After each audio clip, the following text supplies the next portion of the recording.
You know, the smiles on both of these guys' faces. And no, it has nothing to do with RJ not being here again. Hey, as you saw on last week's show, man's doing online school with 3 kids. He tired as a mofo. Oh yeah, 4. No, the 4th one's not in school. Yes, she is. No. All 4 of them are. Oh yeah, all 4 of them are. That's right, son of a gun. Oof. Anyway, he tired. It's not the fact that, Brian's wearing a shirt of, a very victorious person, and we'll talk about that in a little bit. But do you know what is happening this weekend, my brother? It started on Thursday, and it continues into Sunday. TGIF thing. God is football. But aside from that, welcome to Wrestling with Egos. I'm Patrick. That's Brian. RJ couldn't be with us this week. He's probably asleep. Let's not kid ourselves. Night, RJ. We love you. We're gonna have some fun tonight. Very condensed show in terms of topics, but it's still gonna take a while because we got a lot of good stuff to get into. And so we've got NXT. We've got the aftermath of AEW All Out, which you guys weren't able to see from last week because RJ didn't send us anything. And then you got the Animaker voice, which I just thought was funny. So you'll get our take on it now that we've seen El Pay-Per-View. And then we are going to unveil a new segment on our show we're calling Deep Dives. Brian named that one. So, top marks to Brian. And we are going to take a deep dive into what I consider to be one of the most crazy pay-per-views in WWF history. SummerSlam of 1991, emanating from the world's most famous arena, Madison Square Garden. But aside from that, before we get into that, my brother, how you doing? I'm doing great, coming off a weekend filled with fantasy football drafts and Labor Day get-togethers and fellowship and fun. We're already knee-deep into school.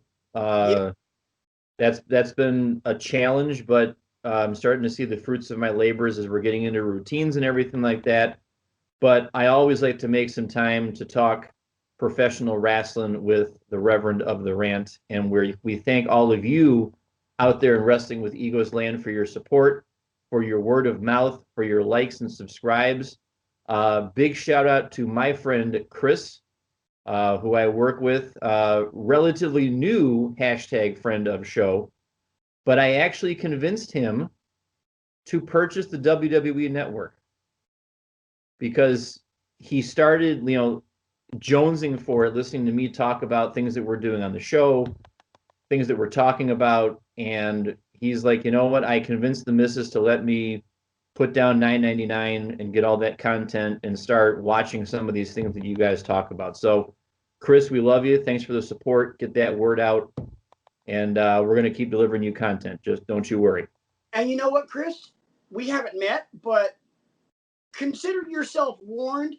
We'd like your opinion on next week's deep dive as well, because we're going to take another deep dive next week because it's going to be fun. I got to wash my swimming trunks again. Oh, hold on a second. Anyway, let's get right down to it. In case you've been hiding under a rock, and if that's the case, then take a shower. We finally have a new NXT champion, and it is, as you can easily tell from the shirt, it is the Prince, Finn Balor, becoming the 3rd 2-time NXT champion. I find it, before we get into it, I find irony in it because the other 2 champions, two-time NXT champions in history, are Samoa Joe, who beat Balor for the title and Shinsuke Nakamura, who beat Joe for the title. Joe beat for the title, and then he beat Joe again for the title. So in that one little span of the title history of the 22 or 21 different times the title has changed hands, though that little period of time is where you find your two-time NXT champs. Let me start off by saying this. Going into this match, because if you watched last week's show, you know how pissed off I was because of the draw. Because, old school me, these are the damn rules that we've set. There's a precedence behind this. Should be sudden death starting right now, not in 7 days. I was convinced that we were going to get some kind of bullcrap schmoz out of this, or there was going to be a controversial finish, like, 1, 2, foot on the rope, 3, a dusty finish or something like that. And I told Brian and RJ, if we get any kind of dusty finish, if there's any kind of controversy, I'm pulling the ripcord and I'm going AEW. Because that's how mad I was, Brian, going into this Tuesday night. Well, this past Tuesday night.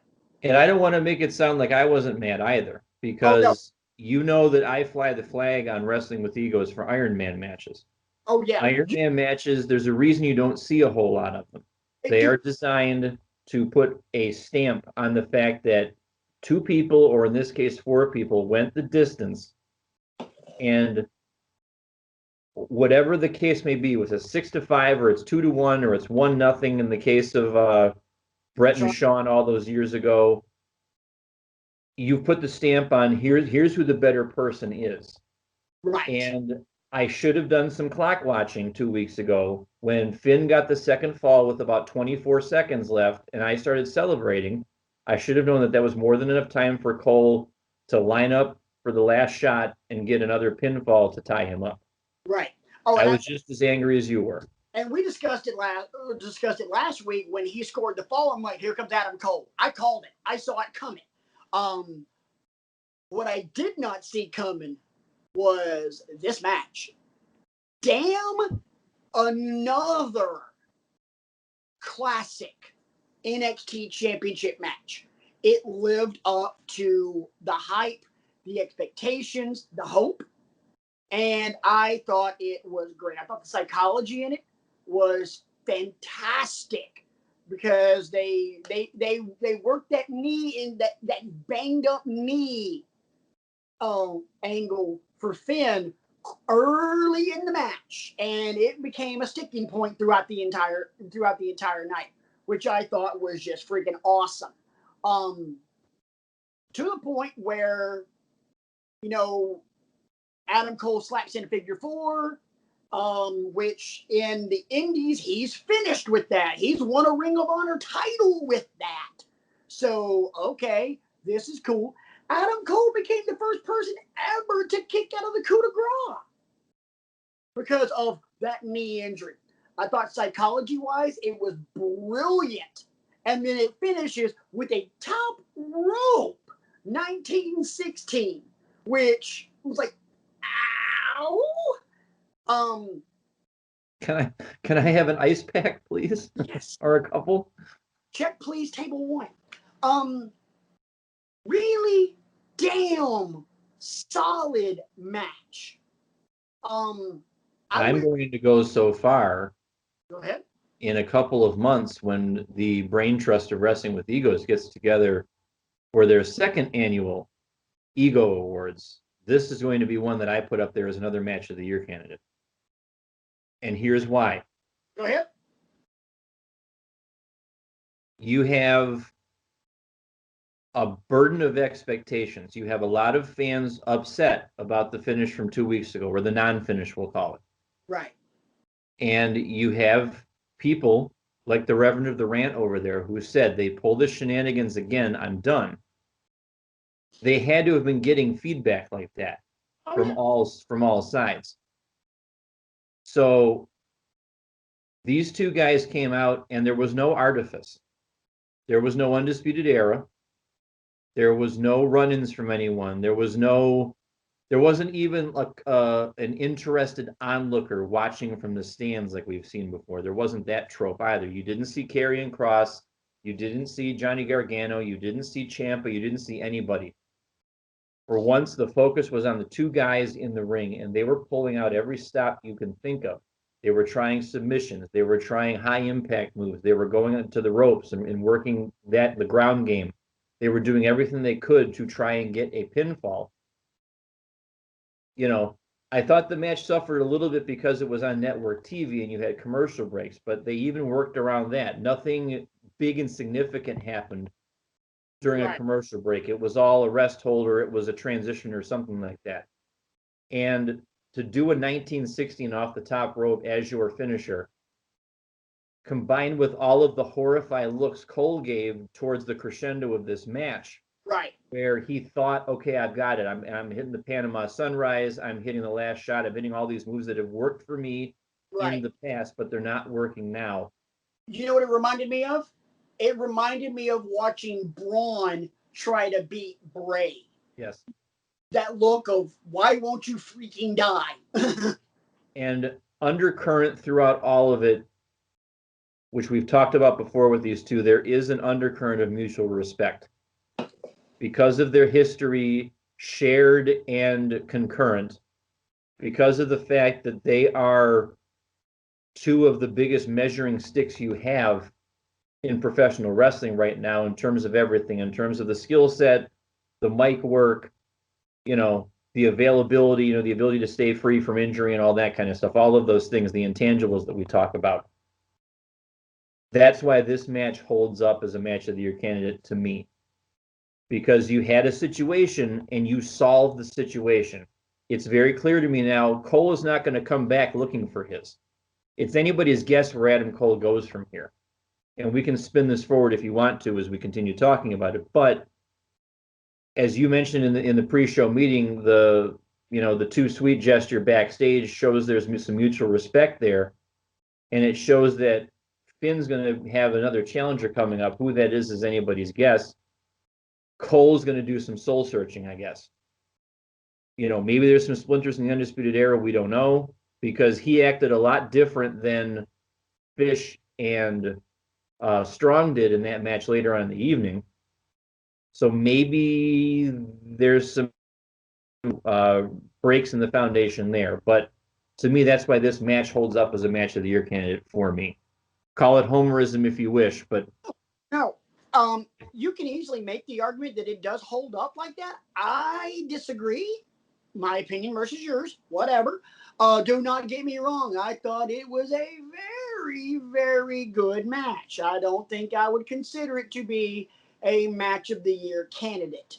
I think we've seen a lot better from most of the show. We've definitely seen better from AEW. We've definitely seen better from NXT. We've gotten a few gems out of Raw and SmackDown. So to be determined. But right now I would say not in my top five. All in all, be great. sure to tweet the show at Rant Mode On, at bkrigo15, at RJ Eman with two N's, and tell Patrick why you disagree with him. And then you can hit that comment thing at the bottom of the screen. Or you agree with me and you should tell Brian to kiss my butt. Just saying. Just saying. Just saying. We might get more of the former, actually. But we can. Anyway, future booking. Who is Finn Balor's first challenger? To me, there's only one logical direction to go with this. I would love to see a program, as much as I would have loved to have seen some kind of extended program with Balor and Cole. I think the one fall to a finish match from this past week kind of puts a period on that for now. We can always come back to it down the road. But Balor and Ciampa have not touched that much. No, they have not. Now, I wonder about Ciampa's health again. I don't know why I say that, because he kind of looked a little addled at the end of the Iron Man match. But again, it's an Iron Man match, so. I disagree. But if he's healthy and he's not part of Retribution, because it makes me wonder. I would love to see a Ciampa Balor program. I was thinking the same thing, and if we don't get that, I'm sorry, conspiracy theories, conspiracy theorist Swafford over here. If Ciampa's not the first option, then Ciampa's the leader of Retribution. And on a side note, we're not going to spend time talking about it tonight, because I don't think the angle still warrants us spending a lot of time on it tonight. It was nice to see a little bit more fine tuning from that angle. A little nuance. Yes. And if you wanted to, I know there's been some stories out there, didn't read them, but if you wanted to put your detective hat on, you could isolate audio from certain people talking and kind of figure out, okay, now I kind of know who this is, because they're not screaming, they're not teasing, they're not throwing things around, they're just standing backstage talking. Right. That kind of thing. But it was nice to see, a mission statement, a graphics package, something that kind of leads to we're thinking this through months down the road instead of just week by week. It's slowly starting to seem more like Nexus than just a hodgepodge. Yeah. And don't get me wrong, a bunch of kids having fun on a Friday night. When Nexus first started, Nexus was freaking nasty. I loved it. Oh yeah. Anyway, moving right along. Who do you think gets the shot? I'm the same way. I think it's I go back to Ciampa for two reasons. Number one, Ciampa makes the most sense. But if it's not Ciampa, then Ciampa's the leader of Retribution. You can't. Let's say let's just stipulate that Ciampa is the leader of Retribution. Then obviously Balor needs a dance partner.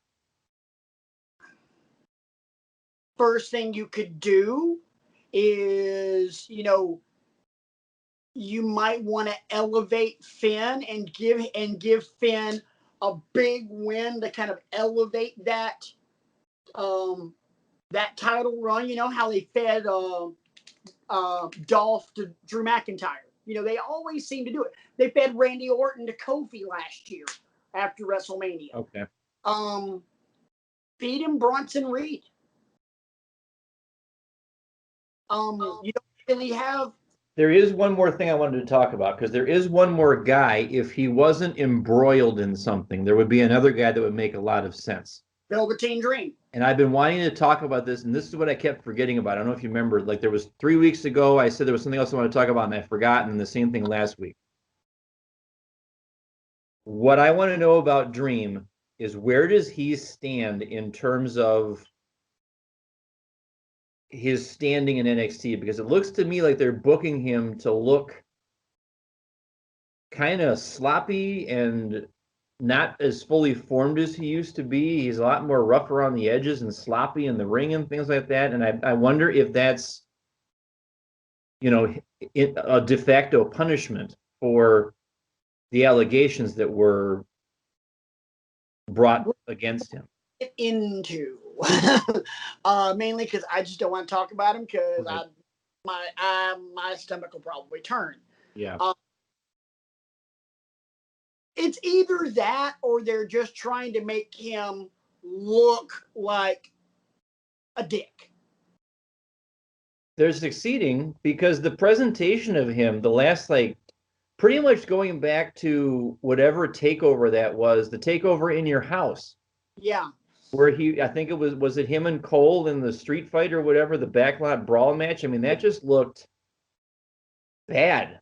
We remember talking about that takeover and how unimpressed and underwhelmed we were. And that was one of the reasons, was that match just went over like a fart in church. This is the third week in a row I've used that analogy. I'm sure you're proud of me.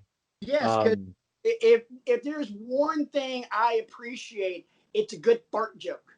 Yeah. But it just seems to me like anytime I've seen him on TV, he hasn't been this fully formed, get under your skin type of character. It's like he's just been a guy like who shows up and wrestles in whatever he's wearing kind of thing. The outfits don't really make sense and the hair doesn't look quite right. And then the match itself just looks like a throwaway, like a pedestrian match. And Patrick Clark doesn't do pedestrian usually. No, they've started to kind of get away from the whole Prince motif. Yeah. And I don't this Prince. I mean Purple Rain Prince. Sometimes it snows in April Prince. Yes. Sexy MF Prince. Yes. Super Bowl halftime show of all time Prince. At me. Rant New mode. Girl guest star Prince. Huh? Oh yeah. New girl guest star Prince. You may. I don't know. I don't know where we're going with this. I do think there is no way in hell that I'm putting Velveteen Dream near a championship opportunity, no matter what title it is. In my opinion, whether or not these allegations are true, and I will hold off on my opinion because I really don't want to go down this road. But it would be tone deaf to do that. You're right. We're not here to discuss allegations. We're here to discuss wrestling, and random crap. So having said that, I think Ciampa makes the most sense of anybody. The point I was going to make, Velveteen Dream, regardless, he is toxic right now. There is no. I would be happier with NXT giving Goldberg a run than I would Velveteen Dream right now. Velveteen Dream. Breaking news on the Wrestling with Egos. Whoa. Velveteen Dream's matches would be better, but you know what? Goldberg doesn't make people's stomach turn right now. He makes people groan because why is this old fart back in the ring? Oh my God, he just killed The Undertaker. You do not see people in Thunderdome going into business for themselves with signs that say fire Goldberg. Yeah, this is true. Moving right along, let's talk AEW's latest paper offering. All Out. Can I just say something real quick? Sure. My grade of this pay-per-view in the form of a hashtag letdown. I agree with you. This was, now full disclosure, I have not watched All Out yet. I've read a ton about it because I knew we would be talking about it. Our esteemed AEW apologist was giving us updates when he could about various goings-on from the pay-per-view. The reviews I'm reading is this is pretty much the first AEW pay-per-view offering that by and large has failed to deliver on expectations. Yes. For a variety of reasons, which I'm sure we'll get into as we go along. There were some great moments I read about that I'm looking forward to actually seeing how they went down. Yeah. First off, as expected, Young Bucks and Jurassic Express. Damn. Yeah. Amazing match. But we got to start with one thing. We got to start one place and only one place.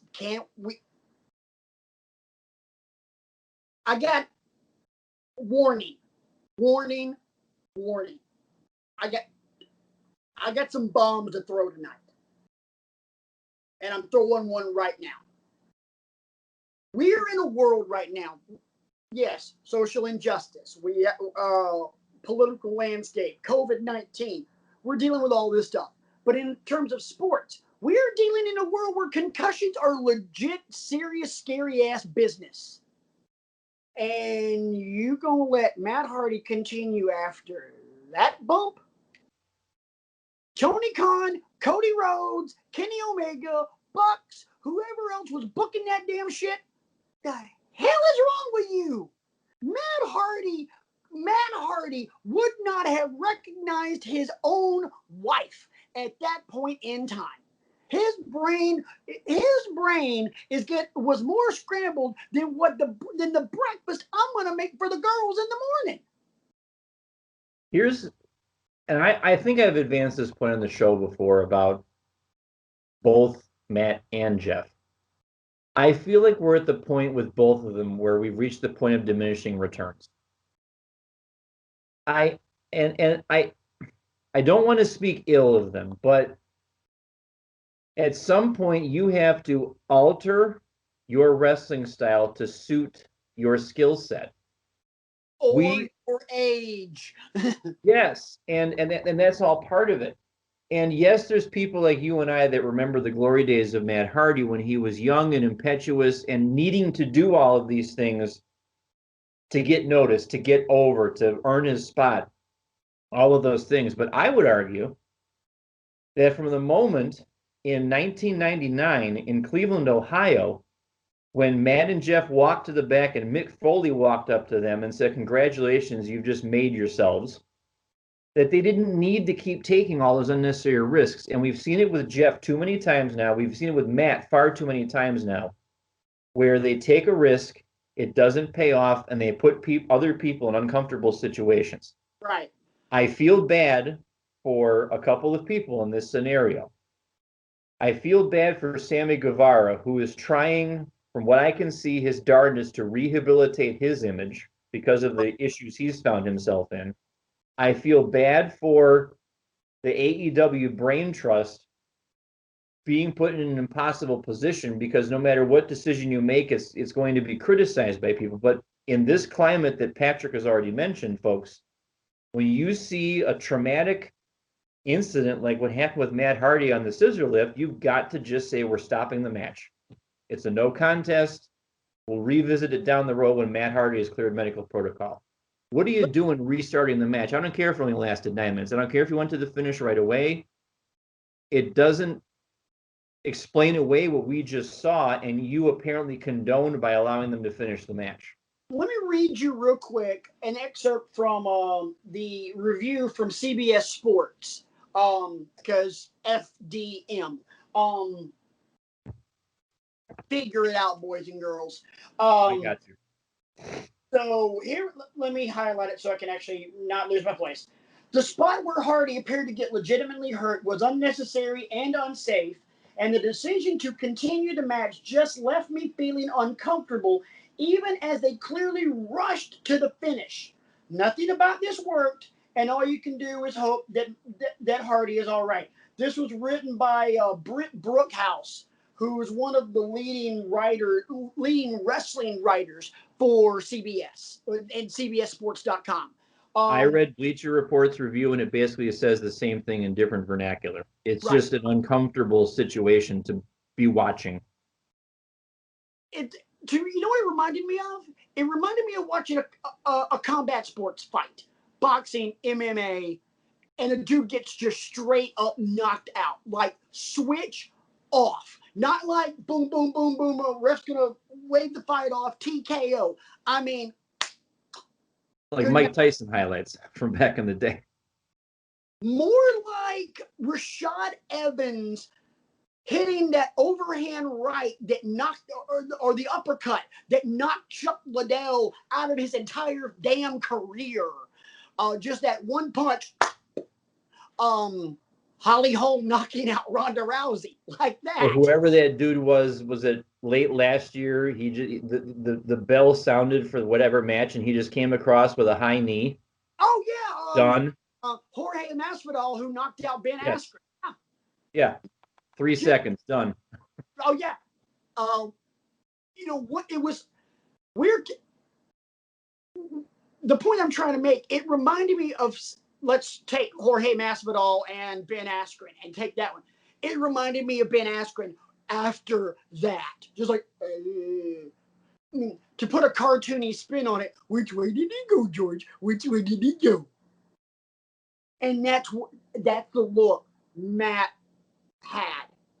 And that's a scary thing to see in any sport. We've seen it in football. We've seen it in baseball, especially with guys pitchers taking, line drives to the head. Yeah. It just unbelievably unnecessary that match continued. The card, in my opinion, would not have suffered if No, an official of any consequence, if Cody had come out or if Tony Khan had come out or whoever authority figure had come out and told the ref we're stopping it. bruh.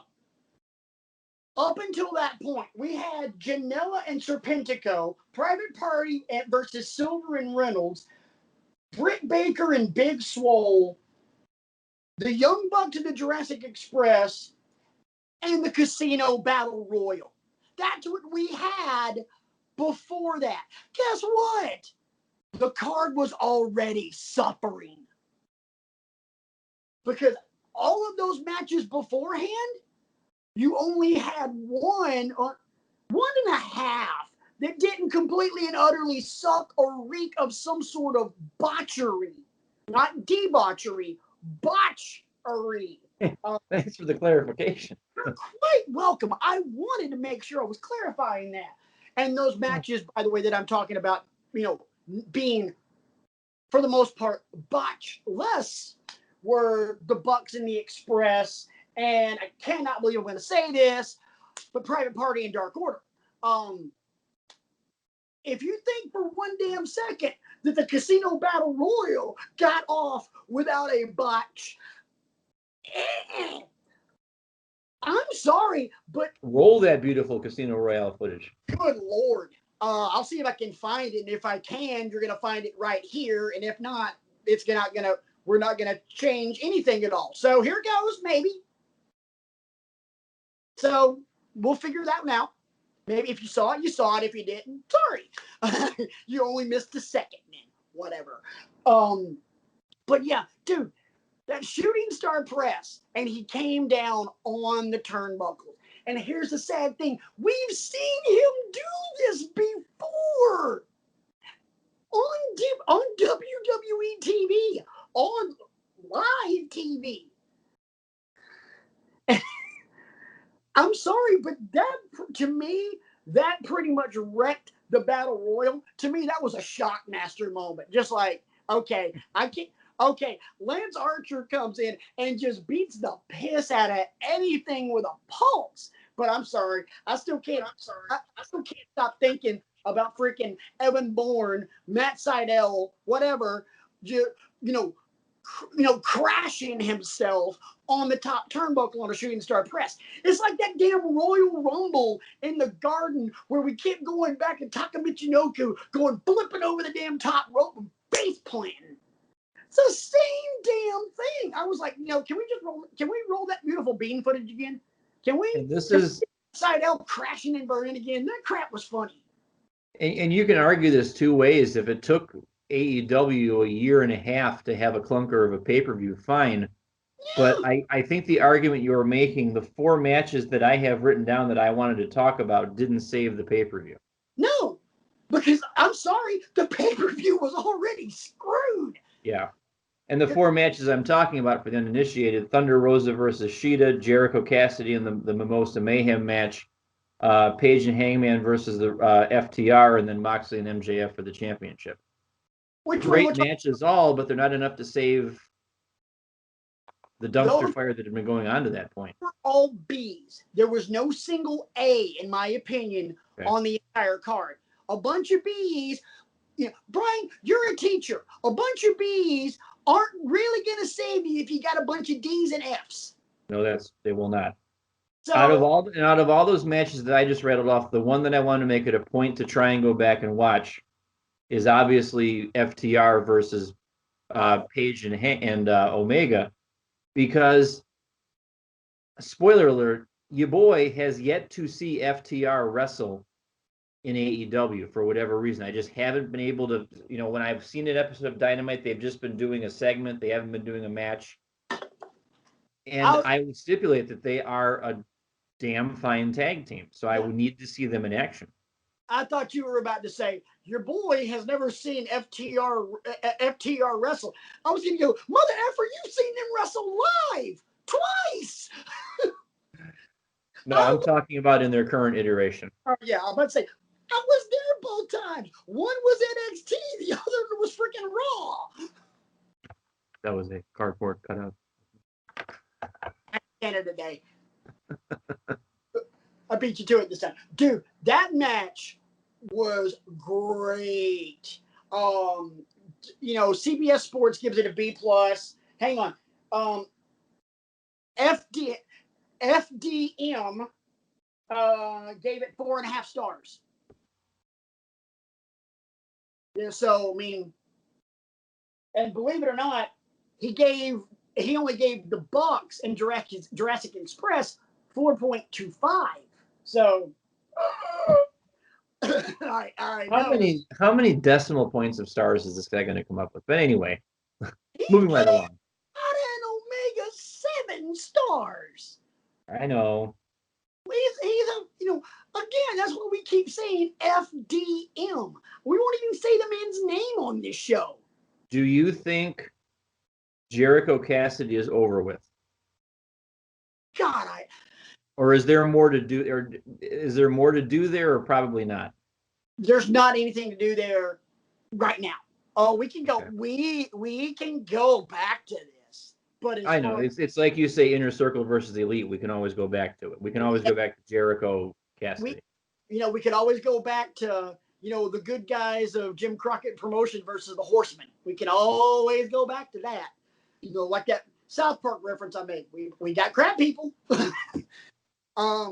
We can always go back to Jericho and Orange Cassidy.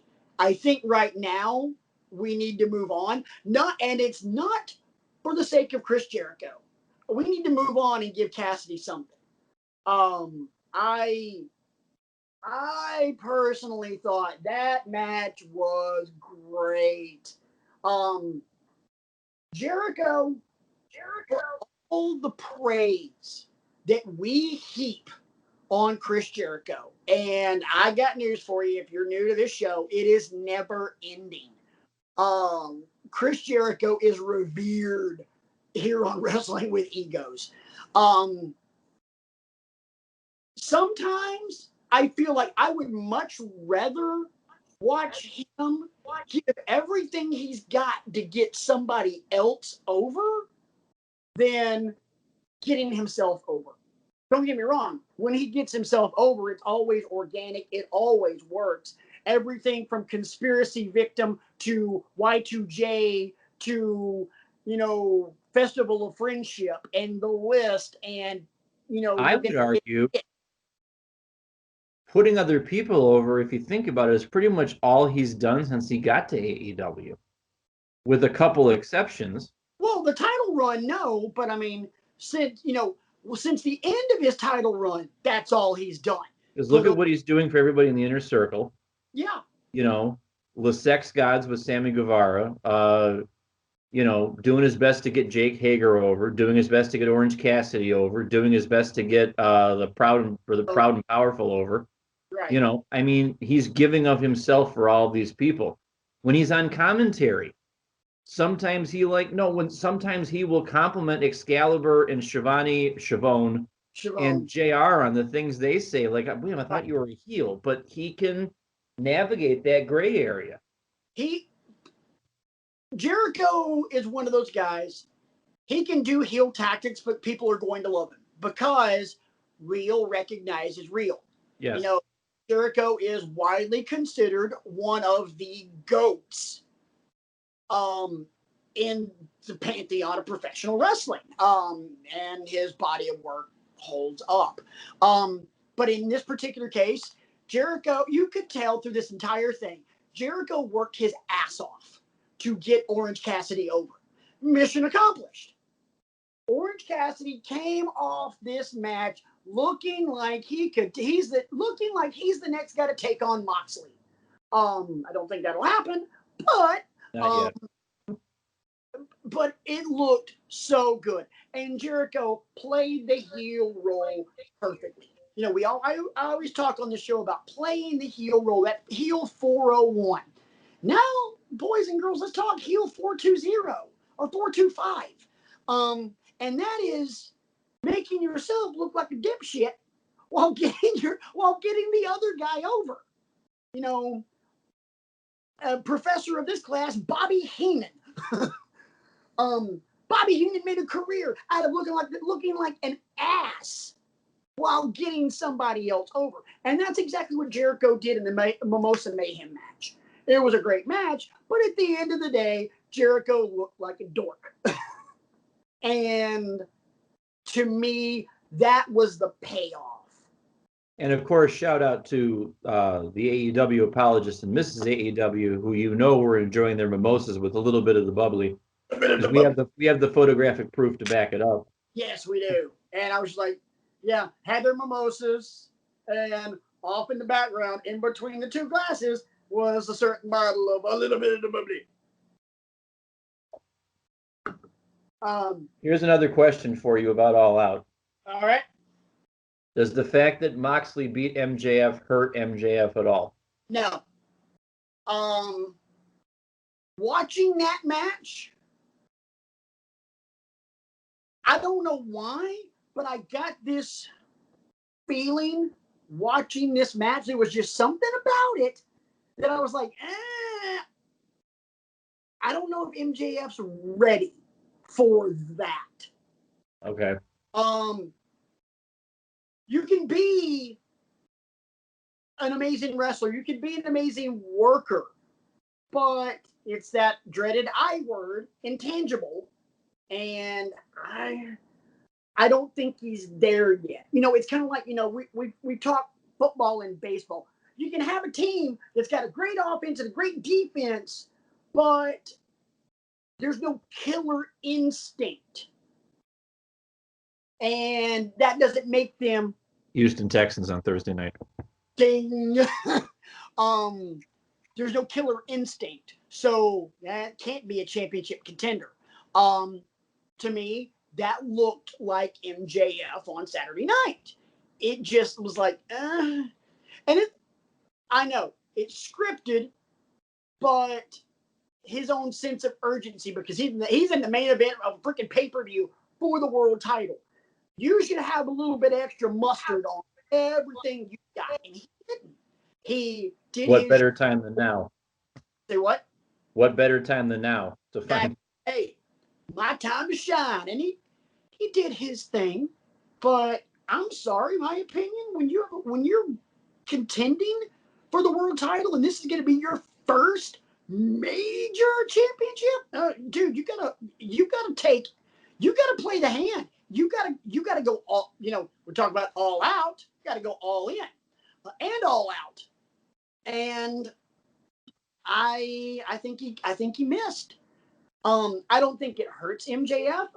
Actually, kind of looking back on it and kind of seeing the interaction between him and Wardlow afterwards, I would be surprised if this goes to an MJF face turn. To which I have to say, oh, please God, no. Yeah. Turning MJF face would be like it tried to do with Lex Luger. Would be trying to be like making Lex Luger credible. Just it does not work. MJF needs to be a heel. He needs to be a jackass. And honestly, I wouldn't take Wardlow off of him. Wardlow's his heater. No. How many great wrestlers had a heater until, you really don't need a heater anymore, and anybody with a brain sees that. I'm looking at you, Shawn Michaels and Triple H. When they realized that Shawn didn't need Diesel or Sid, he didn't have them anymore. When they realized that Triple H didn't need China or didn't need Mr. Hughes or China, so there you go. When Rock didn't need the Nation anymore. Right. His time's coming, but not just yet. Halfway through that match, I was like, eh. But they did the dusty finish. There was ref's back was turned. Moxley hit the paradigm shift. Good finish. I will tell you one thing about AEW that made me very happy this week, though. Brian, can I take a wild guess on this? Sure. Because today, unfortunately, one of my least favorite days of the entire year, today is September 11th. Today sucks. What's even more sucky is Squishy and I were talking today. She learned about 9/11 in class today. And I was like, oh, that sucks. But anyway, I digress. 6 days from today, I'll be wishing the distinguished gentleman in camera one a happy 75th birthday. I kid. Anyway. Yeah, I freely I am. But today, is it safe for me to wish you a happy Miro Day? Yes, it is. AEW has a great opportunity on their hands here. Because when I found out that Miro is hashtag all elite, I messaged RJ and I said, total game changer. And he said, no doubt, he knew exactly what I was talking about.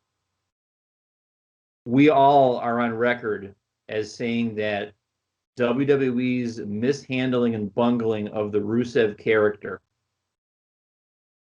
is one of the biggest travesties of WWE for the past decade. Longer than that. Yeah. This is a man who came up with ways to get himself over despite all of the bad gimmicks he was being saddled with, despite being buried by Cena and being thrown to the League of Nations because they had nothing better to do for anybody, for any of those guys, and yada, yada, yada.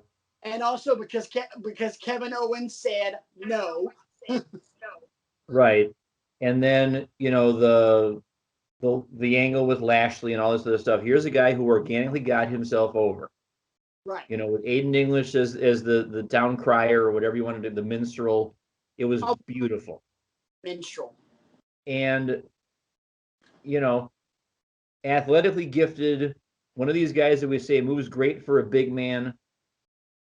And WWE just bungled him from start to finish, unfortunately. He's got potential to be a game changer in AEW. Yeah. Here's a bold prediction for Miro. Within 2 months, he's wrestling Brody Lee for the TNT Championship. I'll buy that. Because that's the only mid-tier title I can think of right now, because they don't have a lot of other belts right now that you could have him go after. But it makes sense to have him go after that as an appetizer. Right. Two things I want to point out. Number one, even though that crowd was at 10 to 15% capacity at Daly's Place, you could hear that pop.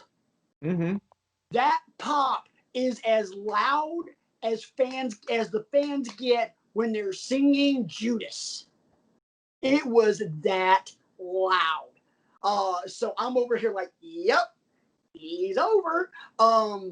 So there's that. And number two, I thought it was very interesting the fact that they brought him out with Kip Sabian, but obviously those two were both huge on Twitch, so it makes sense. They're not going to book Miro as a heel. There's no chance. And what they're probably going to do, here's a great idea for what you do with Miro. I would say talk a little bit, but then just go out and kick. Yeah, go out and bruise people to death. You know, I'm sure he'd be great in a match with Darby Allin one of these days. I'm sure he'd be great in a match with Jungle Boy one of these days. I'm sure he'd be great in a match with Dustin Rhodes one of these days.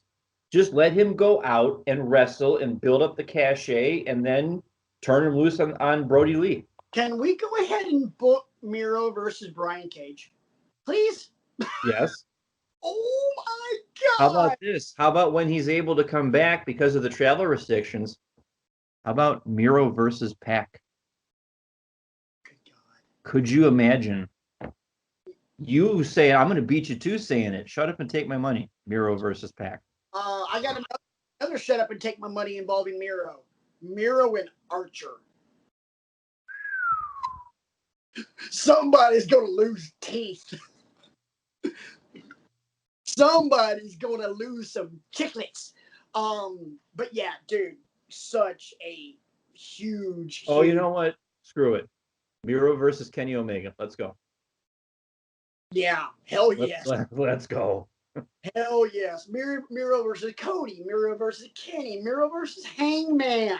Miro versus both the Bucks. Handicap match, player. 6-on-1 handicap match. Wait, hold on a second here. It's the Elite versus Miro, and I'm taking Miro. Yes. You know, we're starting to turn Miro into like that Saturday Night Live skit where all the guys from Chicago are talking about Ditka. Yeah. Hey, who'd Miro. you take? Miro versus a hurricane. Oh, hurricane. Wait. No. A hurricane's name is Miro. Okay, Miro. Yeah. Anyway, let's go ahead and kind of just put to bed All Out. Moxley retains. Lance Archer wins the Battle Royal. FTR is your new tag champs. I got a rant mode on for this, but I'll record it on my own because I want to get to the deep dive. And we're already kind of long on time. Put that sunscreen on then. We get into SummerSlam 1991 from beautiful New York City, New York, Manhattan, Madison Square Garden, for the match made in heaven and the match made in hell. Let's go ahead and get into it. This is one of the most batshit crazy pay-per-views I've ever seen. And I'm sorry. This is a guilty pleasure of Do you want my unvarnished opinion about the whole thing? Yes. I've got 3 words. Bowling shoe ugly. I sat down and watched this thing earlier today from start to finish, and I told the Reverend of the Rant over there in the pre-show meeting that I was going to have some opinions about SummerSlam 91 that were going to shock him. And here comes the first one. I had to search for what I thought was the best match on this card, and I had a hard time picking it out. Oh. And I know what you're thinking, but Brian, in SummerSlam 91, we had the Intercontinental Championship match between Mr. Perfect and Bret Hitman Hart. Surely that's the best match on the card. No, it wasn't. No, it wasn't. This whole thing, for me, here's the highlight of SummerSlam 91. The very first wide shot of the crowd, somebody was holding up a dot matrix printer Hulkamania sign. And I'm like, shout out to the dot matrix printer, baby, because I remember printing stuff on one of those back up in Buffalo when I was in 3rd grade. And my teacher yelled at me for wasting all the printer ink. You can't print big stuff on that thing. You know. So, but every single match had elements of bowling shoe ugly in it. And I guess, in my opinion, the match that had the least bowling shoe ugly tendencies, and this is going to surprise you too, or maybe it won't, I don't know, but it surprised me, Ted DiBiase versus Virgil. For me, was the best wrestled match of the evening. I'll argue that because I have a deep-rooted love for Perfect and Hart from this pay-per-view. But no, the match for the $1 million belt was quite good. And that's 42-year-old me. Did I get the math right on that? That's 43-year-old me looking through 43-year-old eyes instead of looking at it through 10-year-old eyes or whatever this was. And thinking a lot more critically about things. Just thinking about the spots that were missed in the 6-man tag to open it up, and then the spots that were missed in the there was another match that had so many missed, you know, and it took me a while to realize that was Hercules. in that opening match because he, the face looked all sunken and he had the beer gut by this point. He wasn't the specimen that he was at WrestleMania 3 in 87. I mean, it was parts of that match were just unwatchable. Steamboat almost missed the spot at the end. Oh, yeah. He was like this to try and catch his balance. I'm like, oh, come on, guys.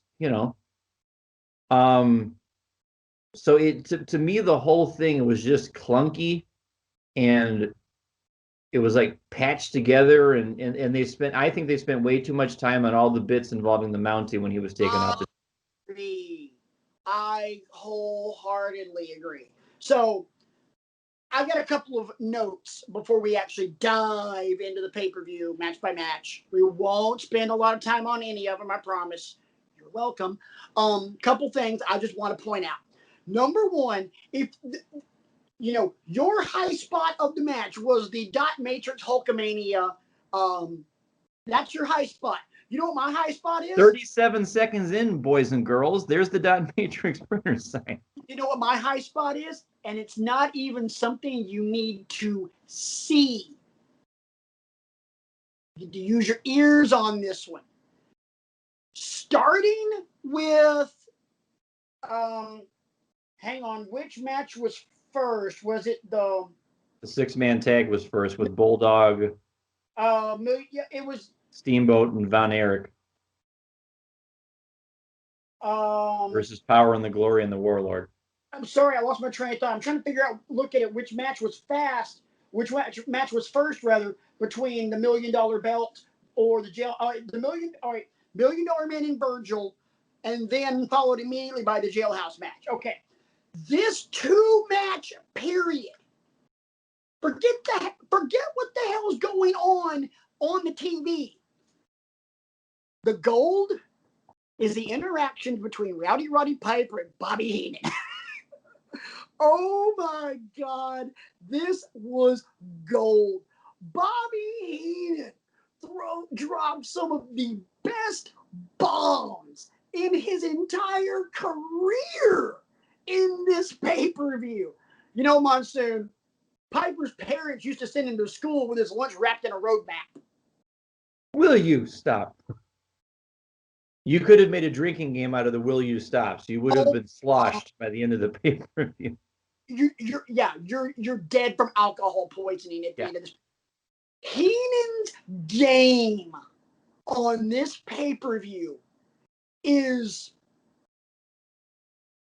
godlike.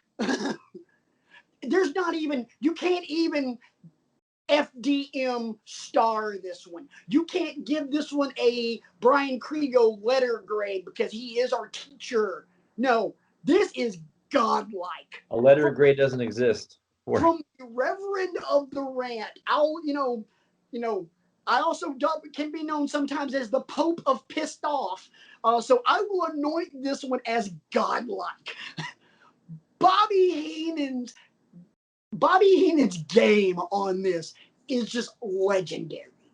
Piper, as great on the mic as Piper is, Bobby Heenan made Piper his bitch. Pretty much.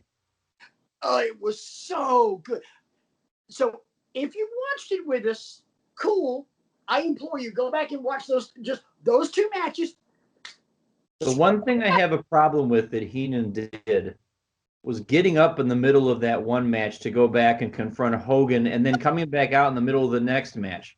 Because, I know the match quality. I know the match quality isn't anything to write home about, but it kind of craps all over the match that's going on. It's like what they did to Mickey James a couple of weeks ago.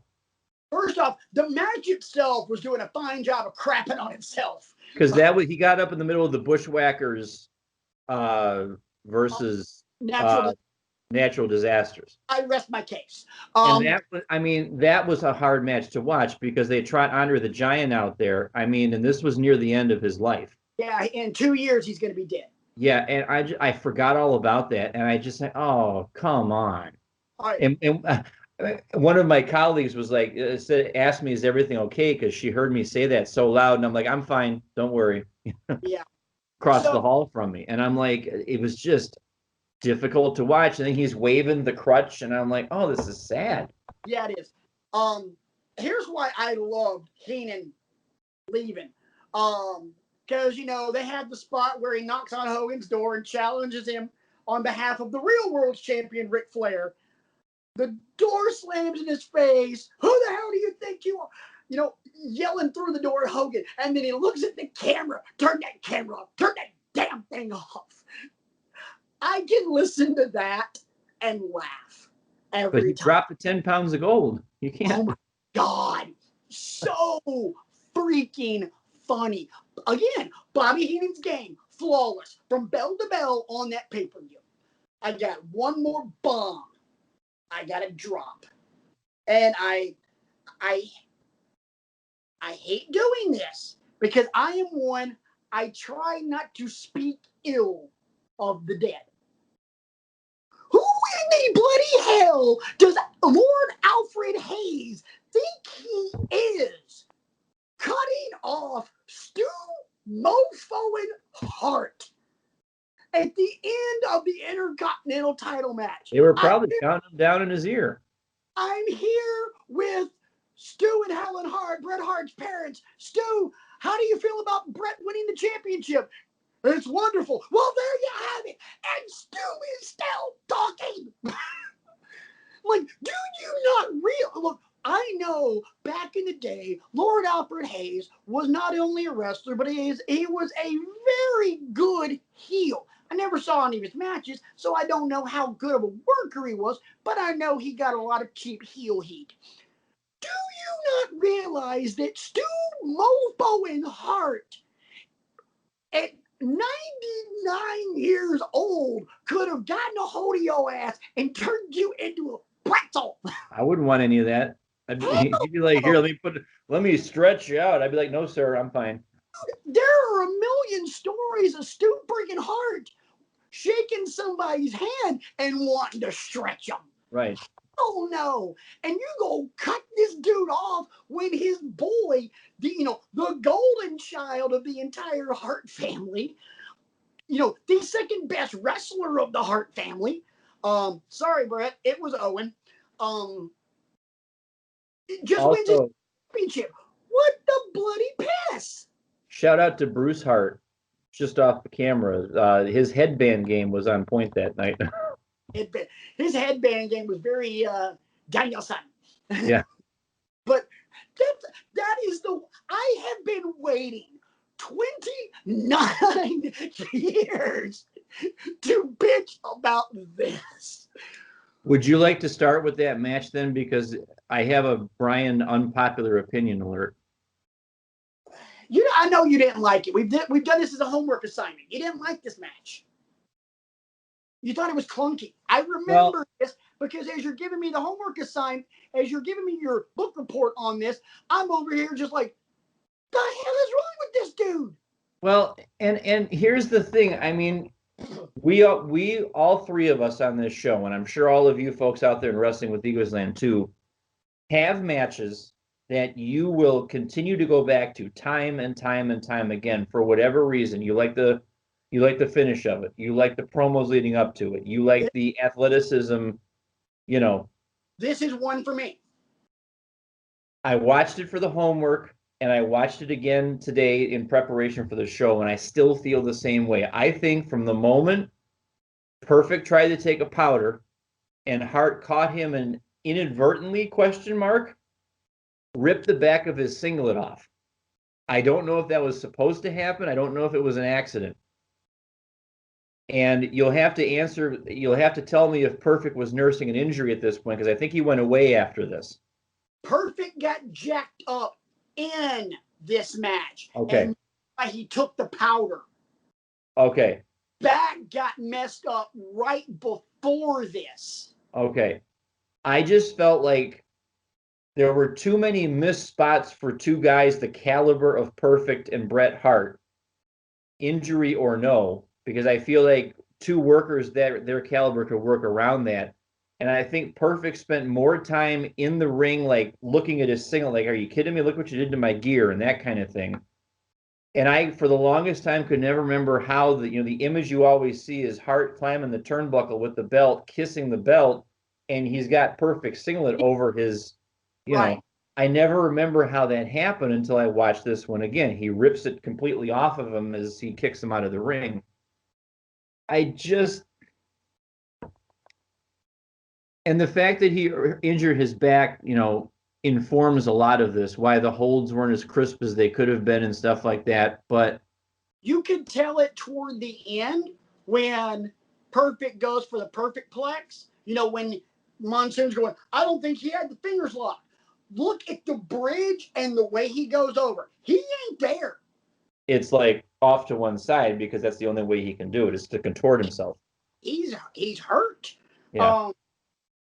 So I know. I still have a fondness for it. And like I said, I probably won't have a fondness for it as much anymore because I finally got all that pent up pissed offness that's been harboring in my soul for 29 years. This has kind of been like therapy. So I want to thank you guys for going on this journey with me. And it's been, thank you. Anyway. I know this is the match that a lot of people put the argument forth. This is what put Hitman like on the map. Like this is where he kind of arrived as a singles competitor. Like, okay, yeah, he's the guy pretty much. No, I'll disagree. I'll disagree. I don't think his I don't think he gets that for another year. Okay. SummerSlam in Wembley with the Bulldog. True. I mean, but this one is what people start talking about is when they realized we've got a potential main eventer on our hands, a future world champion on our hands, that kind of thing, because of what he was able to do here. Right. And it's not too long after that he loses the Intercontinental title. I can't even remember who he. You know what? I'm sorry. He lost the Intercontinental title to the Bulldog, and then about a month and a half later, beats Flair. Right. So I mean, that's this Intercontinental Championship run that he's about to start. That he's starting from this pay-per-view. Because remember, sometime around like Royal Rumble or Survivor Series, he loses the title to the Mountie because he had the flu or some hot garbage like that. Piper beats the Mountie for the Intercontinental title, and then you have Piper versus Brett at WrestleMania in Indianapolis. Yes. 9, 8. 8 was in Indianapolis because 9 was the outdoor one in Atlantic City. Vegas. Sorry. Yeah. 4 and 5 were Atlantic City. So yeah, okay. I'm sorry. I've always kind of just dug that match. I do kind of. And I don't mean to like rain on your parade, but I think it's me looking at it more critically than I ever have before. And I do that with a lot of other matches too. Like I might go back and watch, oh, he's going to bring it up again, ladies and gentlemen. Rock Triple H from Judgment Day 2000. I'm sure I could find some, problems with that one too, and I have, but they're not as evident as this one, I think, is. And the fact that Perfect jacked his back up during the match, I think, informs that. You have a reason for it. It wasn't just that they all of a sudden weren't technicians anymore. Can we? I know we're kind of getting a little long here. Can we skip to the main event? Yes. Because we could talk about the Donnybrook that was Legion of Doom and the Nasty Boys. We could talk about Irwin R. Shyster and Greg Valentine. No, we really don't have to. Virgil and Ted DiBiase was a really good match. DiBiase carried it because that's what Ted DiBiase does. God, if you're talking a pro wrestling underrated Hall of Fame, or you're talking a all-time pro wrestling underrated world champion, good Lord. There's not many more underrated than Ted DiBiase. Good Lord, he was so good. Fluid, it's all get out. And with DiBiase, I always forget about what he did before he got to WWF. Because again, shocker, Brian, they were only in WWF. No, they weren't.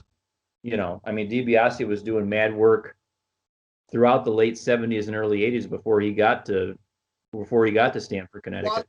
Oklahoma. He worked for Watts in Mid-South. Yeah, Mid-South, because we're with Bill Watts and Jim Ross and all those guys. Did some work in championship wrestling from Florida, Eddie Graham's territory. Did a cup of coffee with Jim Crockett.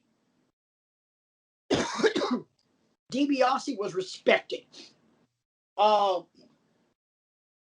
Triangle of Terror versus Ultimate Warrior and Hulk Hogan. Okay, so Triangle of Terror, Iraqi sympathizers. One of which is an American, who also used to be on G.I. Joe. One is an Iranian Olympic wrestler and former bodyguard for some politician. And originator of the term jabroni. Yeah, creator of the term jabroni, because he would humble him. The Iron Sheik, in this case known as Colonel Mustafa. And then General Adnan Al-Kaisi, who did a hell of a lot of work in AEW. He was amazing in AEW. Go back and watch that crap on the network. It's good stuff. Found this out from listening to Something to Wrestle With with Bruce Richard. General Adnan Al-Kaisi was a childhood friend of Saddam Hussein. He said that. I'm driving to work. I about ran off the road. I'm like, what? He's a childhood friend of Saddam Hussein.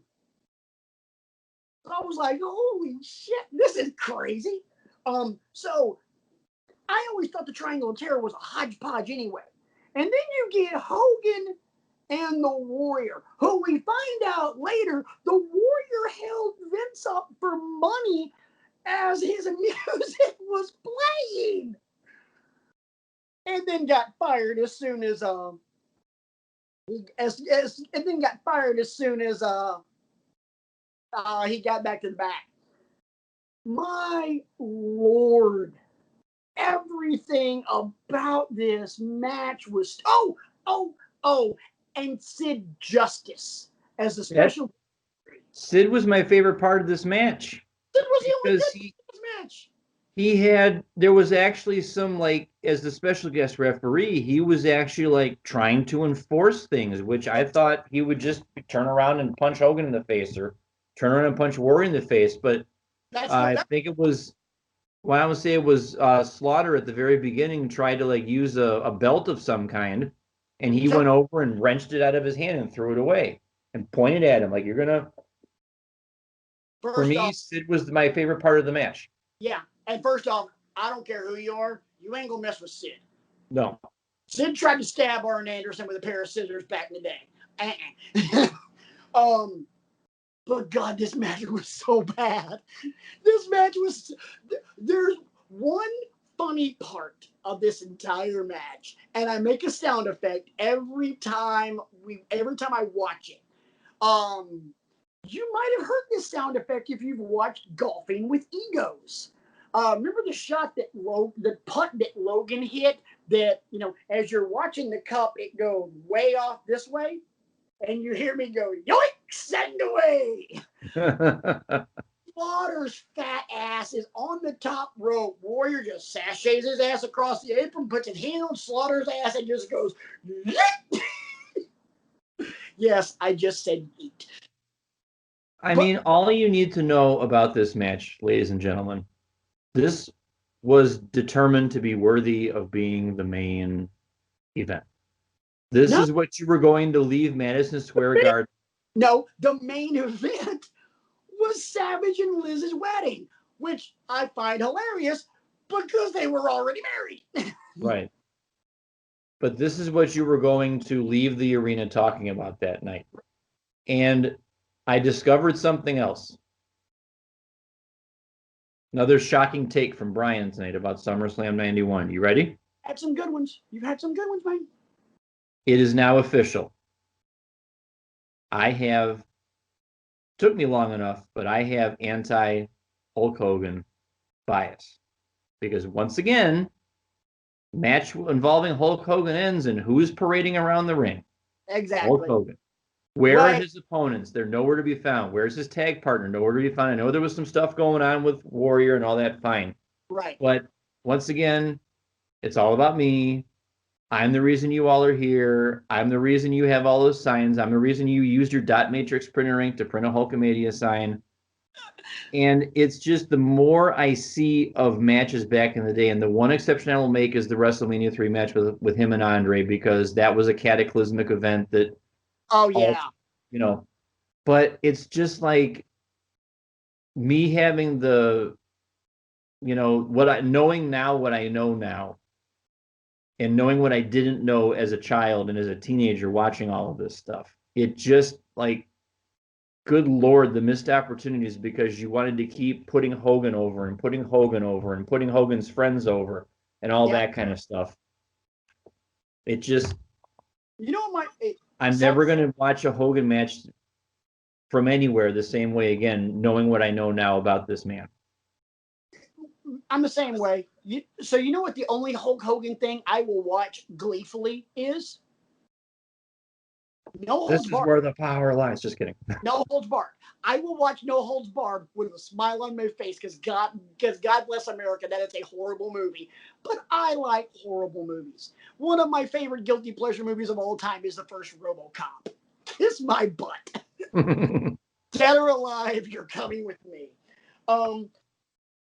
So real quick, the wedding. Macho and Liz, they're already married. Cool, they do the wedding. It's the only wedding in wrestling history that actually goes off without a hitch until the reception. Right. Which, looking back on it, you realize that the only good thing that actually came out of the reception was the eventual face turn of The Undertaker. Pretty much. What thing that came out of this? Because Jake, there was one of the gifts was a snake. Jake and Undertaker came out and beat up Randy.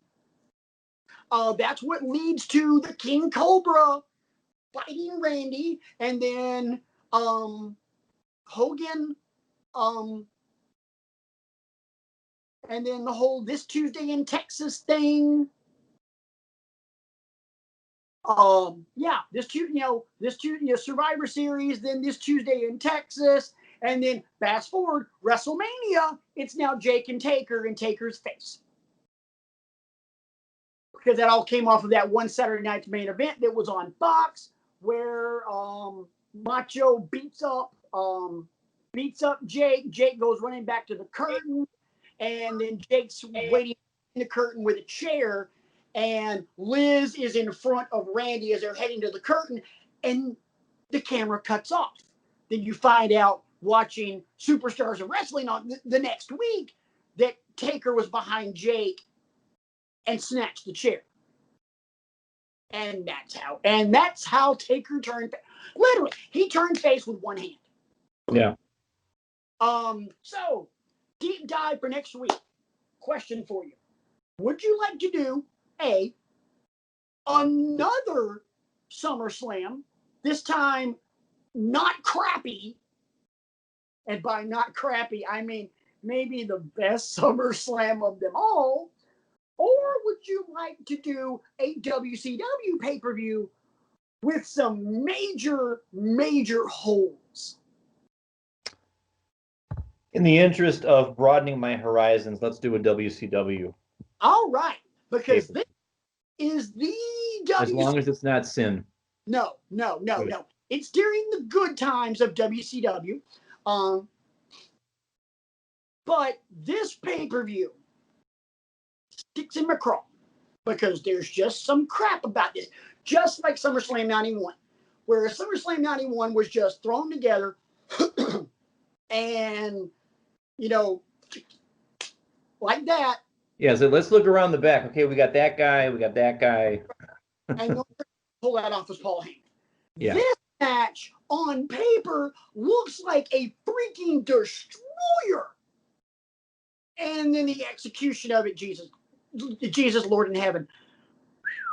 I think I might know where you're going with this. Where do you think I'm going? I see. The problem is I don't know the names of their pay-per-views as much. Oh, Are you going to talk about? give me the Maynard. Are you talking about Sting versus Hogan? Yes, I am. Starcade 1997. Okay, start. Yeah. Okay. Starcade 1997. This thing has a plot hole so big you can drive a truck. You can drive a semi through. And multiple. I will say this though. If you want a really, really, really good match, you're gonna get one. First match of the card. Some guy named Dean Malenko versus some guy named Eddie Guerrero. Ooh. Yeah. And it's for the WCW Cruiserweight Championship, and you're gonna get 15 minutes out of it. Vintage mullet Eddie Guerrero, no doubt. It is the second longest match on the entire card, second only to Buff Bagwell versus Lex Luger. They let that bull crap go on for 16 and a half minutes. You gotta watch 16 and a half minutes of Buff Bagwell and Lex Luger. Waiter, can I see that menu again? I think I would like another SummerSlam. Just kidding. No, let's do Starcade 97. Oh, okay, you want me to tell you what you missed out on? No, because we can save another SummerSlam for another time. Oh, we'll come back to it. But your option was SummerSlam 98. Oh. Austin Taker, Madison Square Garden, Highway to Hell. I have buyer's remorse. Waiter, there's a fly in my soup. No, we'll come back to that one eventually. But yeah, at some point we will get SummerSlam 98 because God bless it, that is a great pay-per-view. Rock and Triple H in the ladder match for the Intercontinental Championship. I'm sorry, but Austin Taker. I know. That match was bananas. But alas, Starrcade 97 and its gaping ass plot holes that are only rivaled by the conclusion of The Sopranos. Yeah. Good show tonight, buddy. I had fun. Oh, one more piece of business. You don't know about this. Been talking with RJ. And we're still recording. We're live, pal. This is gonna make the show.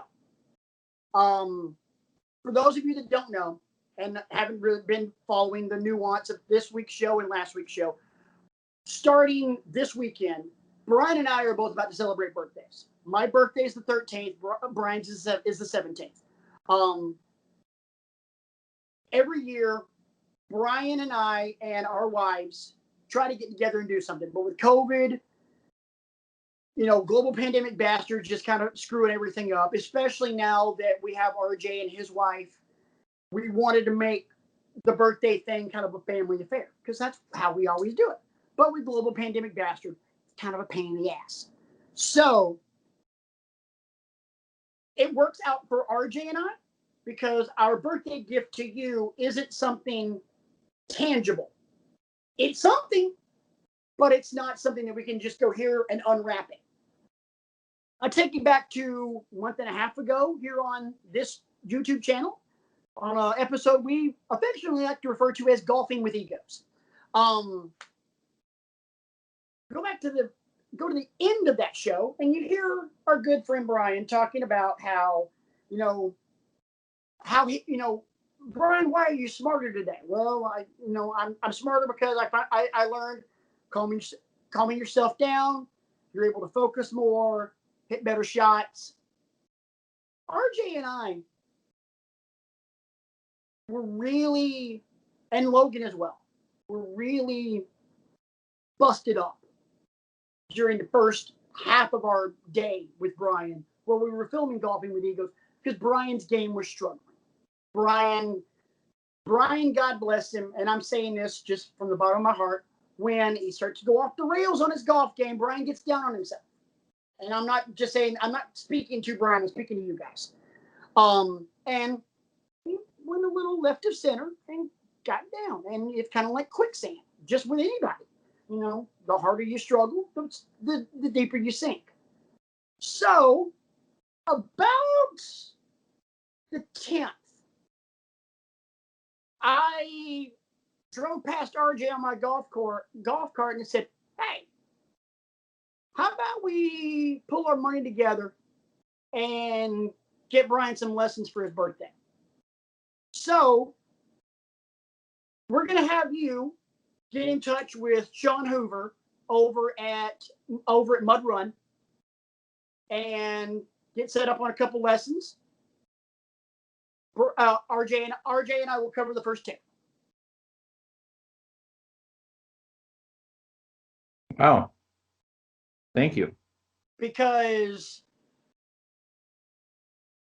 the other thing that you guys weren't aware of, but it's obviously kind of a behind the scenes thing, Brian had made the joke before the show, "I'm going to lose by 20 strokes, aren't I?" Ironically enough, he did.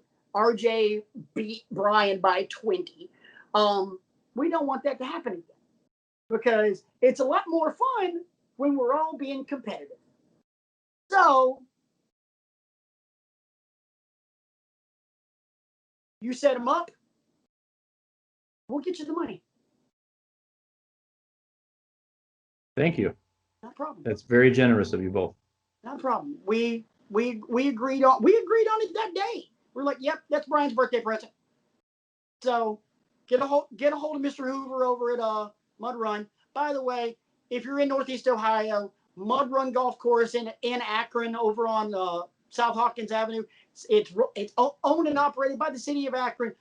Amazing course, amazing staff. We're there all the time. Big ups to those guys. Also, big ups to our friends over at Highland Hills in Cleveland. Great friends of Wrestling with Egos, and we'll leave it at that. Family connections. So, lastly, I will say this to you, one of my dearest friends, arguably, no doubt about it, my best friend. I love you, man. Happy birthday. This will be the last time that you and I get to speak on this medium until after our birthdays are done. So I hope that this one is as blessed as they have all been and they continue to be. And here's to 100,000 more. Just like I said to my wife as we celebrated our 1-year wedding anniversary 2 days ago, one down, forever to go. Nice. Thank you very much. My pleasure, my brother. I love you, man. And you know what, guys? I love you guys too. Why? Because you put up with the shenanigans every stinking week. Y'all need a medal. Just saying. If I could find a graphic to put a little gold medal right there in the middle of the screen. I don't know if I'm pointing the right way or not. I'm going to assume that I'm not. Whatever. I never know which side of the screen I'm on.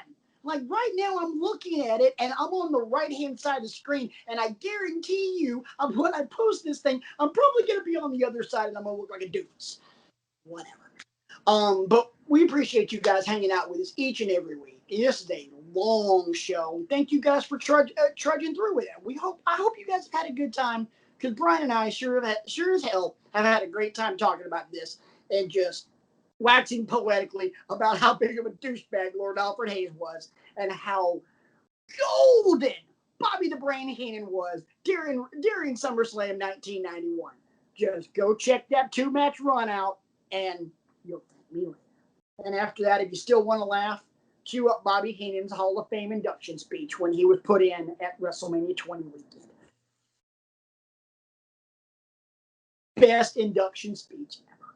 So, for the disembodied voice of RJ and for the elder statesman of Wrestling with Egos, my name is Patrick. My birthday is on Sunday. Feel free to send gifts. Feel free to send Brian gifts. Either way, we both golf balls. Hey, we can never have enough golf balls. I tend to play Callaway Magna. Who's saying? Nobody that works anything. So whatever. I'm wild tangent, guys. It's Friday. You guys know I'm sleep deprived. Let's get out of here. For Brian, for RJ, for our family. Happy birthday, Brian. Happy birthday, me. We'll see you guys next week. And until then, that's our story. And we're sticking to it.